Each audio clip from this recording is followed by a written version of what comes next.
Halo semua, kali ini aku bakal bahas tentang bioakustik. Apa sih bioakustik itu? Bioakustik adalah ilmu yang membahas bunyi yang berhubungan dengan makhluk hidup. Di dalam bioakustik terdapat gelombang dan bunyi. Apa sih gelombang itu? Gelombang adalah getaran yang merambat baik melalui medium ataupun tidak melalui medium. Sedangkan bunyi adalah gelombang mekanik yang arah perambatannya sejajar dengan arah getar. Pada bioakustik akan terdapat dua pemeriksaan. Yang pertama pemeriksaan menggunakan stetoskop, yang kedua pemeriksaan menggunakan garpu tala. Pemeriksaan dengan stetoskop dilakukan untuk mendengar bunyi jantung, mendengar bunyi paru-paru, mendengar bunyi abdomen, dan mendengar bunyi sendi. Untuk pemeriksaan auskultasi atau bunyi jantung, langkah-langkah yang harus kita lakukan adalah meminta klien untuk berbaring dengan rileks dan bernapas seperti biasa. Kemudian pusatkan perhatian pertama pada suara dasar jantung. Setelah itu, perhatikan suara tambahan.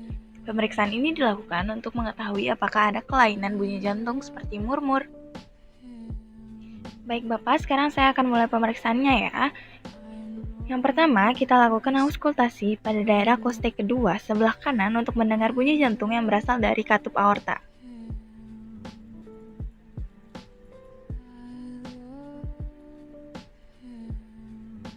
Yang kedua, kita lakukan auskultasi pada daerah koste kedua sebelah kiri untuk mendengar bunyi jantung yang berasal dari katup pulmonal.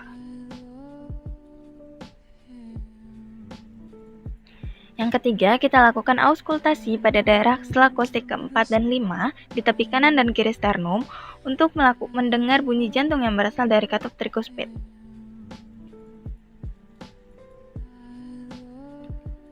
Yang terakhir, kita lakukan auskultasi pada daerah kordis untuk mendengar bunyi jantung yang berasal dari katup mitral. Perhatikan suara bunyi jantung pasien. Jantung yang normal akan bersuara lup-dup. Jika ada suara tambahan selain lup-dup, bunyi jantung disebut abnormal.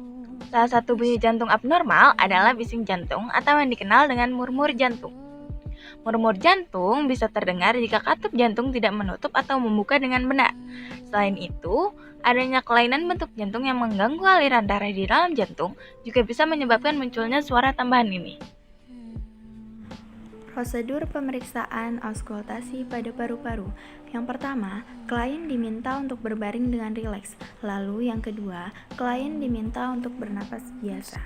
Pemeriksaan bunyi paru-paru dilakukan di seluruh dada. Di sini saya akan melakukan pemeriksaan pada 3 bagian, yaitu pada vesikular, bronkial, dan tracheal. Pada pemeriksaan pertama, saya akan melakukan pemeriksaan pada bagian tracheal.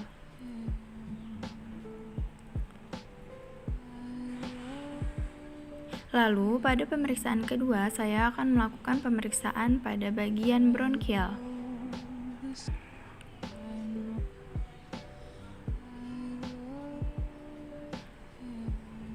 Dan pada pemeriksaan ketiga, saya akan melakukan pemeriksaan pada bagian vesikular.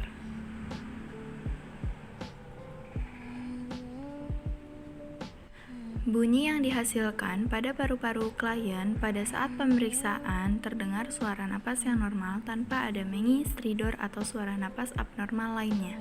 Pemeriksaan auskultasi atau bunyi abdomen. Yang pertama, klien diminta untuk berbaring dengan rileks dan diminta untuk bernapas biasa. Pusatkan perhatian untuk mendeteksi suara peristaltik dan pembuluh darah. Pada pemeriksaan ini, perhatikan apakah ada suara peristaltik abnormal yang terjadi di dalam organ-organ dalam tubuh abdomen.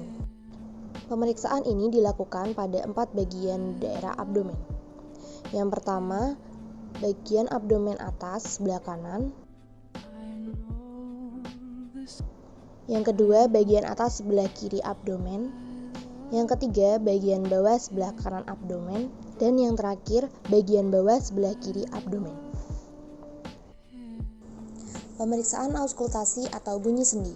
Yang pertama, letakkan stetoskop pada area sendi, lalu minta klien untuk menggerakkan sendi. Setelah itu, dengarkan apakah ada suara klik atau krepitasi. Pada pemeriksaan ini, saya menggunakan contoh yaitu sendi pada bagian rahang. Minta pasien untuk menggerakkan sendi seperti saat mengunyah dan letakkan stetoskop pada bagian sendi. Pada pemeriksaan menggunakan garpu tala terdapat 3 tes pendengaran, yaitu Rhine, Squabach, dan Weber. Pemeriksaan Rhine. Pada telinga normal, klien akan mendengar bunyi lebih lama bila garpu tala diletakkan di dekat lubang telinga daripada diletakkan di tulang mastoid. Bila hantaran bunyi pada tulang mastoid lebih lama daripada diletakkan di dekat lubang telinga, klien mengalami gangguan pendengaran konduksi. Bila hantaran bunyi melalui lubang telinga lebih lama dibandingkan dengan hantaran bunyi pada melalui tulang mastoid, klien mengalami gangguan pendengaran sensori neural. Di sini, saya akan melakukan pemeriksaan rina atau pemeriksaan fungsi pendengaran pada telinga bagian kiri. Yang pertama, saya akan menggetarkan garpu tala lalu meletakkan pada prosesus mastoideus. Jika sudah tidak terdengar, saya akan menggetarkan garpu tala kembali dan diletakkan di depan telinga sekitar 2,5 cm. Dan lakukan pemeriksaan fungsi pendengaran pada telinga bagian kanan. Bila masih terdengar, rina positif. Bila tidak terdengar, tandanya rina negatif. Pemeriksaan Weber. Pemeriksaan ini dikatakan normal apabila bunyi garpu tala terdengar seimbang di kedua telinga. Klien dikatakan mengalami gangguan pendengaran konduktif apabila garpu tala terdengar lebih baik di telinga yang sakit. Pendengaran dikatakan mengalami gangguan pendengaran sensori neural apabila garpu tala terdengar lebih baik di telinga yang normal. Pertama, getarkan garpu tala. Kemudian letakkan tangkai pada garis tengah kepala. Dan tanyakan pasien bunyi terdengar jelas di bagian kanan atau kiri. Dalam pemeriksaan Schwabach, hal-hal yang harus kita perhatikan adalah bila pasien masih dapat mendengar, maka Schwabach memendek. Bila pasien tidak dapat mendengar, maka Schwabach memanjang. Dalam pemeriksaan Schwabach, hal-hal yang harus kita lakukan adalah 1. Menggetarkan garpu tala, kemudian meletakkannya di prosesus mastoideus klien, kemudian menjauhkannya sedikit demi sedikit sampai bunyi dari garpu tala tersebut tidak terdengar oleh pasien. Kemudian lakukan hal yang sama kepada telinga yang satunya. Dalam tes Schwabach, adanya gangguan sensori netral diidentifikasikan ketika individu yang diuji tidak dapat mendengar suara yang diujikan selama pemeriksaan. Ketika seharusnya pendengaran normal dapat melakukan hal tersebut. Namun, individu dengan gangguan pendengaran konduktif dapat mendengar garpu untuk periode waktu yang lebih lama. Berikut adalah pemeriksaan-pemeriksaan yang dilakukan pada bioakustik. Sekian, terima kasih, bye-bye.